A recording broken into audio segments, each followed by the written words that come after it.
Today I'm going to tell you everything that you need to know about your credit score in Canada. I'm getting asked a lot of questions, especially of late, and there are many people who contact us on a daily basis thinking that they have a good understanding of credit and the way it works. And the truth is, there is a lot of misinformation on Google and even on YouTube. And so I want to take a few minutes here to clear things up today. My aim is to cut through all of the red tape and show you how to manage your credit and what will help you and what's going to hurt you and what won't matter. First and foremost, there are two myths that are all over YouTube, and I want to clarify this right off the top. Number one, credit card hacking, so that you can accumulate points and rewards and that this is a good idea. It's not. Despite what they tell you, applying for and switching to different credit cards does not improve your credit score. It actually hurts it. Anytime you apply for credit, whether you are approved or not, your credit score takes a hit. We will discuss this in a bit more detail a little bit later on in this video. The second thing that these free credit score apps that they offer you to monitor your credit scores and credit monitoring features and whatnot, all these videos on YouTube are encouraging that you sign up for these and use these free credit score apps. But I think that this is a very bad idea. The stats don't lie in these credit score apps. They're essentially an avenue for these credit companies to sell you their products. They are tied into offers where they offer you easy to obtain loans and credit cards. And more often than not, if you're using these free services, you end up applying for one of their products or offers. Instead, what you should do is if you want to monitor your credit, is you go to Equifax or TransUnion, the true credit reporting agencies in Canada, and you basically subscribe to them, pay the fees, and you get their subscription-based service and monitor your credit through there. Now, there are different versions of your credit score. Hypothetically, if you set up a subscription through Equifax and TransUnion, you're going to be seeing different things being reported and a different score. There are some mortgages, loans, and credit card companies that only report to Equifax, for instance, and therefore may not appear on TransUnion, and vice versa. There are different versions of credit scores that measure different things. Now, basically, there's an algorithm, and a car loan company statistically may find certain data to be more telling, and say a credit card company, and therefore your score for applying for a credit card, it may differ than from obtaining a car loan. In the mortgage world, we subscribe to what is called Beacon 9, which is the most complete form of your credit score. It takes into account and puts more emphasis on credit facilities over others. Now, certain credit facilities over others. Now, we'll dive into this a little bit deeper here shortly as we start to talk about the factors that impact your credit scores. But generally speaking, if you're applying for a mortgage, they want to see that you're able to handle a larger payment. They want to see credit cards from a bank because they're typically tougher to get from, let's say, Canadian Tire, which actually Canadian Tire is a bank.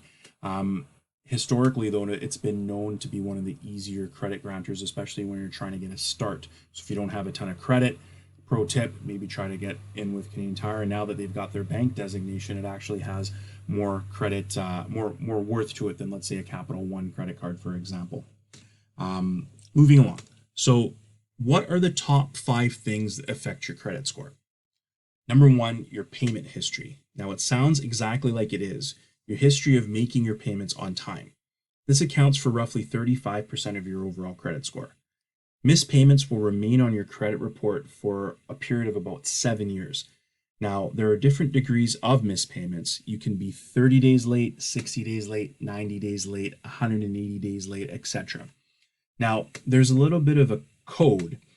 If you have a credit card or revolving facility, this is referred to as an R. We're talking now about how to read your report and how different things are reported on your credit on your credit report. If you have a car loan or some other sort of loan, this is referred to as an I, or an installment facility. So R1 or I1 status equals to your credit facility being in good standing and up to date. R2, I2, it means that you have been late at least 30 days. 3 would refer to 90 days, 4 would refer to 120 days, and so on. Your repayment history weighs in heavily on your overall score. Most people that are granting you a loan or any sort of credit, they're expecting installment payments. And if your history shows inconsistency and missed payments, this is a big red flag for them. Make your payments on time. This has got to be the biggest takeaway. If you're listening to anything on this video, this is what you really want to take away. Make your payments on time.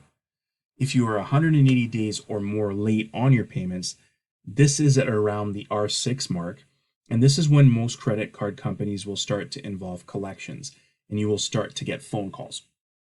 Once you get to a collection agency, the credit grantor essentially writes off the debt, and eventually, very, very shortly, you're going to go to R9 or I9 status, essentially meaning that they are done with you. Collection reports can have a huge negative impact on your score. Statistically, these are the two things that are most commonly reported to collections that can have a real bad impact on your credit score. One is cell phone companies, and 2 are ambulance bills.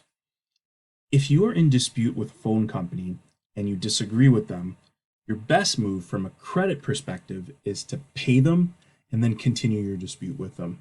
They will continue to report delinquencies regardless, and we've seen many times that in the end, the client is only hurting themselves. This is the best advice that we can give you. It does not sound ideal, but your credit's very important, and it's up to you to take care of it. You can try to contact the credit agencies, and you can try to explain to Equifax and TransUnion, but even if they are able to help you, it could take some time, and your credit score will be impacted in this time being. And this is why we recommend that you make your payment first and you continue on with your dispute. The second thing that we're looking at here now is your utilization. This is the amount of credit that you have available and the amount that you have used. Now, this is something else that's going to impact your credit score, and typically the weight of your utilization is about 30% of your credit score. Now, especially recently, we've seen that utilization can have a tremendous impact on your credit score. If you have $30,000 on a line of credit and you are constantly at the top of your limit, the statistics have shown that your likelihood to default and run out of money increases significantly when you're at the top of your limit. What they want to see is that if you have $30,000 worth of credit available, that you're using no more than $10,000 to $12,000 at a time. Now, there are 2 things you can do to keep your utilization under control. The first thing is that you can pay down your credit as soon as you use it, meaning that you go in and let's say you dropped $1,000 on your $3,000 credit card Visa. You go home and you pay it right away, or as soon as you have the money available before the due date. Or number 2, you can also try to carefully apply for more credit or a higher credit limit. You have to be careful here, because if you are already at high utilization on your current credit and you start to apply for more credit, what it appears like, even though it may not be the case, but perception is reality as far as your credit is concerned. In this case, what it looks like is that you need more credit and you are applying to stay afloat, which will of course further impact your credit negatively. Now, another thing that impacts your overall credit score is your credit history. Now, this is about a 15% weight on your overall credit score.